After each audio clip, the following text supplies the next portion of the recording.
बिस्मिल्लाहिर्रहमानिर्रहीम। आबादगार दोस्तों, उम्मीद आहे तव्हां सभु ख़ैरियत सां हूंदो। अलाह पाक तव्हांजी रोज़ी में बरकत विझे, असां सभिनी जी रोज़ी में बरकत विझे। ज़रात में जेॾा मसइला आहिनि, अलाह साईं उन हिसाब सां इंसान खे अशरफुल मखलूक़ात करे ऐं असांजे खे मतिलबु अक़ल फ़हम ॾिनो आहे जो असां उन्हनि जेके बि मसइला थींदा आहिनि उन्हनि खे कंहिं न कंहिं तरीक़े सां अलाह जी मदद सां असां हल करे वेंदा आहियूं।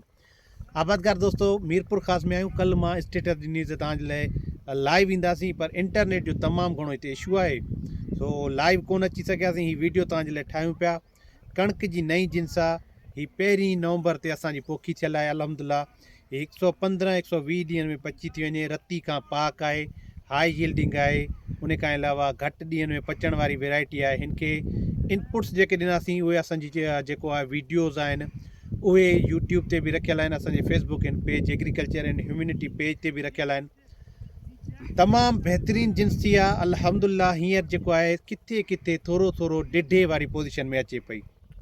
हाणे हिन खे जेको आहे असां कोशिशि कई आहे त हिन खे आख़िरी पाणी बि ॾेई छॾियो आहे, गंद गाह जा स्प्रे बि करे छॾिया आहिनि, ऐं थी सघे थो मां सोचां पियो त हिन खे जेको आहे आख़िरी यूरिया बि ॾेई वञा, छाकाणि त थोरो थोरो किथे किथे मूंखे जेको आहे ज़रूरत पए थी।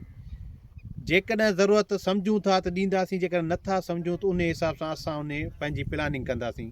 आबादगार दोस्तों, कणिक खे जेको आहे फर्टिलाइज़र ॾियणा जेके हूंदा आहिनि उहे पंहिंजे कणिक जे वैरायटी जी नोयत ऐं कणिक जी जेका सिचुएशन पोज़ीशन हूंदी आहे उन जे हिसाब सां ॾींदासीं। हिन जा टिलर्स ॾिसो, ऐं हिन में गंद गाह जो स्प्रे करायो। बाबा हेॾां तव्हां हेठि खणी अचो। ॾाढो बहितरीनु ॿूड़ो हयो अथसि, ओवरऑल भली थी आहे। हीअ तव्हां सॼो ॾेखारे वञो, हीअ हिन पासे हेॾां फेराए अचो, हीअ पासो ॾेखारियो। हीअ 2 एकड़नि जी आहे। हिन में जेका हीअ तव्हांखे सरियं ॾिसण में अचे पई, इहा सरियं पोएं साल जी हिन में सरियं लॻल आहे। इहो गंद गाह जो स्प्रे करायो आहे, इंशाअल्लाह ताला इहे आस्ते आस्ते ख़तमु थी वेंदा। नई बनी हुई ऐं नओं माहौल हुयो। असां बि जल्दी में हुयासीं। ॿियनि इलाइक़नि में पूरी सिंध जे 3-4 ज़िलनि में असांखे जेको आहे पोखियूं कराइणियूं हुयूं। उन जे हिसाब सां जेका बनी ठाहीसीं, जेका मतिलबु असां वटि फर्टिलाइज़र अवेलेबल हुया, हिन खे NP ॾिनीसीं। असां 2 एकड़नि खे NP ॾिनीसीं, ऐं उन खां अलावा humic acid, potash, zinc, sulphur, इहे सभु शयूं इस्तेमालु करायोसीं। अल्हम्दुलिल्लाह भली कणिक थी आहे। हाणे ॾिसूं जंहिंजी पैदावार छा थी अचे। उमेदु आहे त इंशाअल्लाह हीअ जल्दी आगाटी पचंदी। अलाह कंदो असांजो जेकॾहिं सियारे जो मौसम भलो रहंदो त इहा असांजी जिन्स इंशाअल्लाह ताला असांखे बहितरीनु फ़ाइदो ॾींदो। मीरपुर ख़ासि जे हिन लोकेशन ते हीअ असांजी पहिरीं जिन्स आहे जंहिंखे असां ऑब्ज़र्व कयूं पिया। इन जिन्स जूं वीडियोज़ तव्हांखे असां नवाब शाह 60 मैल वारे पासे बि ॿुधायूं आहिनि, टंडोजाम बि ॿुधायूं आहिनि, सईदाबाद बि ॿुधायूं आहिनि, ऐं असां तव्हांखे हिते मीरपुर ख़ासि में ॿुधायूं पिया। आबादगारनि जे लाइ इहे जिन्सूं हूंदियूं। असां जेका महिनत कयूं पिया पंहिंजे आबादगारनि जे लाइ आहिनि। इंशाअल्लाह ताला हिन जे टिलर्स तमामु भला आहिनि। एवरेज जेकॾहिं मां चवां त 3 खां 4 टिलर असां चई सघूं था। वधीक मिसाल 4 खां 5 नथा चई सघूं, 3 खां 4 टिलर हिन जा थिया आहिनि। छाकाणि त कुझु अहिड़ियूं शयूं आहिनि जंहिंजे करे असांखे माना हिते कुझु ॾुखियायूं थियूं आहिनि। हिते कुझु मतिलबु अहिड़ियूं ॿारियूं आहिनि जिते असांखे थोरो थोरो छबर जो मसइलो थियो आहे। जेका छबर असांजी ईअं सम्झो त असांजे हिन सां फ़सुल सां गॾु पई थी हले।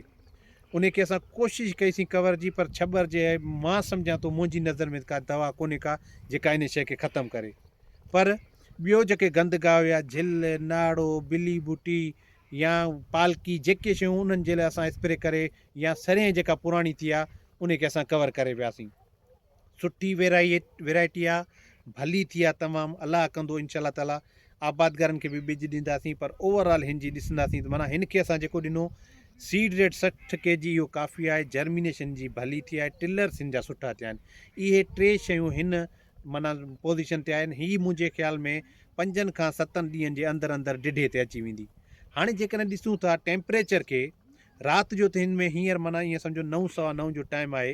राति जो जेकॾहिं मतिलबु असां हिन खे सी हिन खे ज़्यादा मिले थो, माक वग़ैरह मिले थो, पर ॾींहं जो जेका गर्मी थिए थी उहा असांजे कणिक जे फ़सुल जे लाइ हींअर ईअं सम्झो त अणवणंदड़ आहे। सुठो कोन थो, माना मौसम खे फेवर नथी करे। ॾींहं जो बि जेकॾहिं थधि वारो मौसम हूंदो, ऐं इहो मौसम असांजो ईअं सम्झो त हर फ़सुल कणिक जी वैरायटी खे जेकॾहिं ओवरऑल चयूं, 3.25 माना 4 खां 4.5 महीना जेकॾहिं असांजो थी थो वञे, घटि में घटि 3.25 महीना असांजो सियारे जो मौसम हूंदो। असांजो कणिक जो फ़सुलु इंशाल्लाह ताला भलियो थींदो। तव्हां सभिनी वॾी महिरबानी, दिलि ख़ुशि थी आहे, हिकिड़ी एक्साइटमेंट हुई त असां वञूं मीरपुर खां, मुसलसल अचण बि न पियो थिए, ट्रेवल तमामु ज़्यादा हूंदो आहे, पर ॾाढो माना सुठो थियो आहे, अलाह जो शुक्र आहे। अॼु ॾिसी करे दिलि फ़सुल खे, तव्हां हिकिड़ो दफ़ो हिन खे वरी बाबा पुट अंदरि अचो, हीअ ॾिसो तव्हां, सुठो फ़सुलु थियो आहे, शुक्र अल्हम्दुलिल्लाह। इंशाल्लाह ताला इन जी वरी जेका अपडेट हूंदी, नयूं शयूं हूंदियूं जेके मतिलबु असां तव्हांखे ॿुधाईंदासीं, हिन जी हर शइ असां नोट कयूं पिया, उहे तव्हां सां असां शेयर ज़रूरु कंदासीं। तव्हां सभिनी वॾी महिरबानी, वीडियो पसंदि अचे त लाइक एंड शेयर ज़रूरु कजो। Thank you so much.